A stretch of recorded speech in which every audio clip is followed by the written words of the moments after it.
Magandang hapon mga paps. Bali ngayon ay nandito ako sa Batingan, dito sa Flex Fuel. At kung maalala nyo yung mga dati kong pinost na picture, ay dito kami unang nag-meetups, nag-EB ng Team Binangonan dito sa Flex Fuel. Kasama ko pa sila Paps Leonard, sila Paps Ronnie, ayun nandun sila, medyo nakasalang ata sila. At sila Paps Jason, dito kami. At ngayon ay syempre may bagong unit tayo na ipe-flex ngayon, itong Kawasaki na Tari na binuo ni Paps JF Servo. Restore lang, Restore. Ni Paps Pina-restore. Bali si Paps JF Servo ay yan, kasama din natin na Team 2-stroke Binangonan. At isa din to sa mga kasama namin na nag-EB dito sa may Rizal Science nung last year yun last year. Ayan. Nitong last year medyo nagigpit dahil medyo bawal na yung maingay. So well, anyway, ito yung binuo ni Paps JF na unit. Itong Kawasaki HD3 na Tari na ayan, kung mapapansin nyo. Ang concept nito ay talagang may pagka-stock ang dating. Ganito ang gusto ng ng may-ari. Itong may-ari. Bali ito pala mga Paps ay binili ni Paps JF. Ngayon ay ni-request nung may-ari na i-restore. At sakto-sakto ay nakakuha ng magandang magbuo at mag-restore itong si Paps JF. Ayan, ito yung binuo niya. At request niya kasi ng client ay bago daw dalhin muna sa saan ba? Sa Quezon Ano pangalan nun ni Paps? Albert. Paps Albert. Ayan, shout out Paps Albert. At talagang na-amaze ako ngayon dito sa motor na binuo ni Paps JF. At kung mapapansin nyo, tingnan nyo. Nagbuga yan si shout out kay RJ. Paps RJ. RJ nagbuga yan, RJ Works. Saan yun? Yung Taso lang. Tagantaso. Yun. Shout out kay Paps RJ na nagbuga na ito, nag-restore. Tingnan nyo naman, no. Quality ang pagkakabuga. Ayan. Bali ang binugahan dito, ito. Lahat to. Tangke, itong cowling, itong shock cover, at itong sa makina, pati itong side cover, sa may magnito. Ayan. Linis ng pagkakabuga. Tingnan nyo, pati itong black ay binugahan na rin. Ito ba ay standard? 450. Pero tingnan nyo, ang ganda ng pagkakabuga. Ayan. Pati chassis Ayan quality pagkakabuga. At ito yung gulong naman niya ay buga na rin tong hub.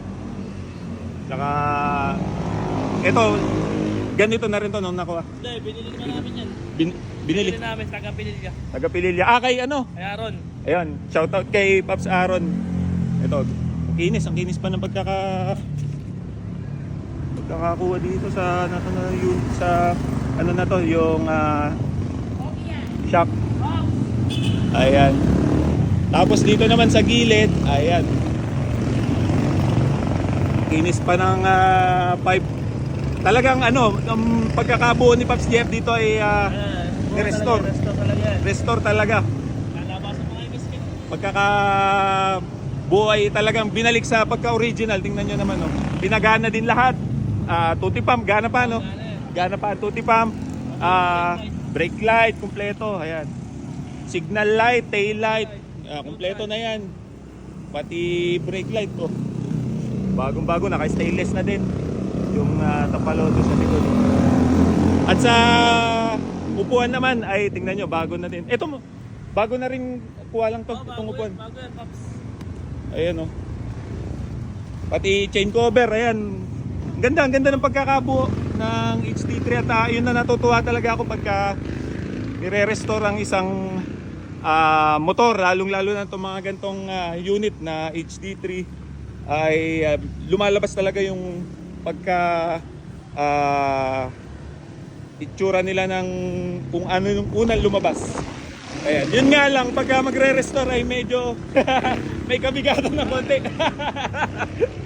May kabigatan ng konti sa bulsa. Alam naman natin yun na bago tayo magpaganda ng isang motor ay syempre sama na rin natin yung budget. Yun kasi ang unang nagpapaganda sa ating mga motor. At dito naman ay naka-stainless na rin tong kanyang Pops, yung mga milyon, dinala ng may-ari, kaya Andun. pansamantala muna. alin. Ito. Oh. Dinala ng may-ari. Sa bagay, baka pagdating naman doon ay papalitan na rin yan. Baga mga ano naman yan, panlabas na. So, madali na yan. Ayan. Ang ganda talaga ng pagkakabuo. Oh. As enthusiast ng mga two-stroke ay talagang sobrang ganda pagka nakakita ka ng ganyang unit, lalong-lalo na pagka nabuo at naalagaan, naimas ng gusto.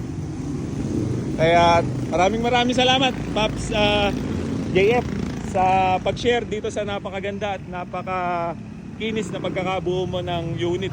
I'm sure magugustuhan to ng ng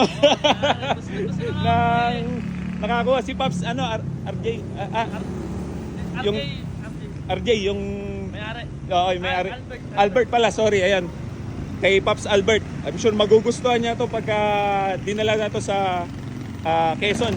Pagkakasabi niya sa tawid dagat pa daw yan, no? Tawid dagat pa. Dadali pa sa Roro. Sa Roro. Dadali pa sa Roro. Pagkakaalam ko dun yun sa Panta. Infanta, may tawid dagat doon na taga doon yung may-ari na ito. Kaya yun, maraming salamat Pops sa iyo sa pag-share nitong motor mo. Talagang na-amaze talaga ako sa pagkakabuo ni Pops JF at saka ni Pops RJ Ayan, silang dalawang nagtulong nito para mabuo at mapaganda itong Kawasaki HD3 na Tari.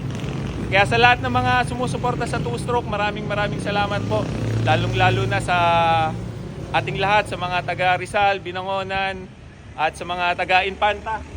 Yung mga mahilig dyan, lalong-lalo na yung Team Takusok, two-stroke HD3, Rizal, at mga taga Bataan. Ayan mga solid din. Lalo na sa mga taga Mindanao pala, marami din dyan sa mga taga Basilan na mga nagpe-flex sa atin ng unit. Kaya maraming salamat sa inyong lahat at ingat sa atin lahat and God bless. Thank you.